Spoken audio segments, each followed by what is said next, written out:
আসসালামু আলাইকুম, লিজাস কুকিং ওয়ার্ল্ডে সবাইকে ওয়েলকাম জানাচ্ছি। আজ আমি কমলা আর ডিম দিয়ে ভীষণ মজাদার ও সহজ সকাল আর বিকেলের একটি নাস্তা বানিয়ে দেখাবো। এই নাস্তাটি তৈরি করা যেমন সহজ, খেতে কিন্তু তার চেয়ে বেশি মজার। আশা করছি বরাবরের মতো আমার আজকের ভিডিওটি সবার কাছে ভালো লাগবে। তাহলে চলুন দেরি না করে রেসিপিটি দেখে নিই। নাস্তাটা তৈরির জন্য আমি এখানে 3টি কমলা নিয়েছি। আপনারা যেই পরিমাণ তৈরি করবেন সেই পরিমাণে কমলা বেশি করে নেবেন। আর অবশ্যই কিন্তু কমলাগুলো মিষ্টি হতে হবে। এখন আমি খোসা ছাড়িয়ে কমলার স্লাইসগুলো বের করে নিব। এখন এর মধ্যে আমি একটি বড় সাইজের ডিম দিয়ে দিচ্ছি। এখন একত্রিত করে এটাকে ব্লেন্ড করে নিব। আপনারা চাইলে কিন্তু ডিমের পরিমাণটা এখানে বাড়িয়েও নিতে পারেন। তো এটা ব্লেন্ড করা হয়ে গেলে আমার একটা ছাঁকনির সাহায্যে এগুলোকে খুব ভালোভাবে ছেঁকে নিচ্ছি। তো এটা ছেঁকে নেওয়া হয়ে গেলে আমি এর মধ্যে হাফ কাপ পরিমাণ চিনি দিয়ে দিচ্ছি। আপনারা যেই পরিমাণ মিষ্টি খেতে পছন্দ করেন সেই অনুযায়ী কিন্তু চিনিটা দিয়ে দিবেন। দিয়ে দিচ্ছি 1 চা চামচ পরিমাণ ইস্ট, 1/4 কাপ অর্থাৎ 1 কাপের 4 ভাগের 1 ভাগ দিয়ে দিচ্ছি গুঁড়া দুধ, 1 কাপ পরিমাণ ময়দা দিয়ে দিচ্ছি আর দিয়ে দিচ্ছি 1 চিমটি পরিমাণ লবণ। আপনারা চাইলে কিন্তু এই লবণটা স্কিপও করতে পারেন। মিষ্টি খাবারের মধ্যে সামান্য একটু লবণ দিলে কিন্তু এর টেস্টটা ভালোই আসে। এখন আমি হ্যান্ড উইক্সের সাহায্যে এই সবগুলো উপকরণ খুব ভালোভাবে মিক্সড করে একটা ব্যাটার তৈরি করে নিব। এখানে আমি একটা ঘন ব্যাটার তৈরি করে নিব। তো ব্যাটারটা কিন্তু আমার একটু পাতলা হয়েছে, তাই আমি এর মধ্যে আরও 2 টেবিল চামচ পরিমাণ ময়দা দিয়ে নিচ্ছি। আপনারা চাইলে এই নাস্তাটি ময়দার বদলে আটা দিয়েও কিন্তু তৈরি করতে পারবেন। এবং আমি কিন্তু এই ব্যাটারটা তৈরি করতে কোনো ধরনের পানি ইউজ করিনি। কমলার রসটা দিয়েই কিন্তু আমি এই ব্যাটারটা তৈরি করে নিয়েছি।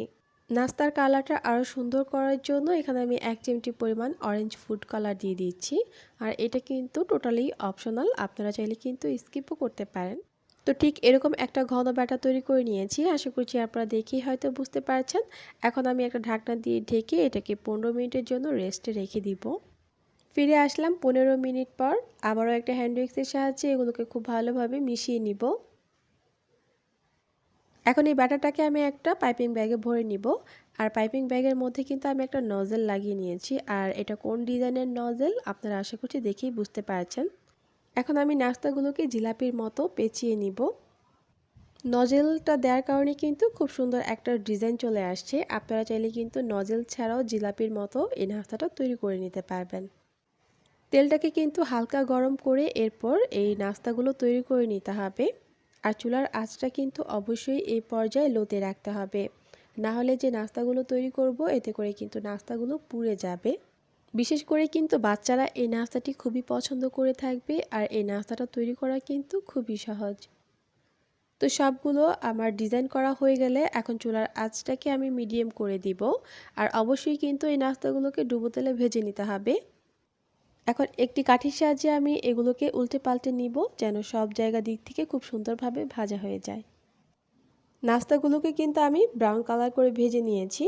আপনারা চাইলে কিন্তু এর থেকে হালকা বা এর থেকে আরও গাঢ় কালার করে ভেজে নিতে পারেন। তো এগুলো কিন্তু ভাজা হয়ে গেলে এখন তেল থেকে তুলে নিব। তো একইভাবে আমি বাকি নাস্তাগুলোকে ভেজে নিব। কমলা দিয়ে যে এত মজার নাস্তা তৈরি করা যায় আসলে ভাবাই যায় না। আর বিশেষ করে বাচ্চারা কিন্তু এই নাস্তাটি খুবই পছন্দ করে থাকবে। ওপরে আমি একটু গুঁড়ো দুধ দিয়ে এটাকে পরিবেশন করে নিচ্ছি। আপনারা আপনাদের মন মতো করে কিন্তু পরিবেশন করে নিতে পারেন। সকাল বিকেলে নাস্তার জন্য বা বাচ্চাদের টিফিন বক্সের জন্য কিন্তু এই নাস্তাটি তৈরি করতে পারেন। এবং খুবই কম উপকরণে কিন্তু এটা তৈরি করে নেওয়া যায়। এই নাস্তাটির ওপর দিকটা অনেক ক্রিস্পি আর ভেতরটা হচ্ছে অনেক সফট। এর জন্য কিন্তু এটা খেতে আরও বেশি ভালো লাগে। আশা করছি আজকের রেসিপিটি ভালো লেগেছে। ভালো লাগলে অবশ্যই ট্রাই করবেন এবং আপনার ফ্যামিলি এবং ফ্রেন্ডসদের সাথে শেয়ার করবেন। সবাই ভালো থাকবেন এবং সুস্থ থাকবেন। আল্লাহ হাফিজ।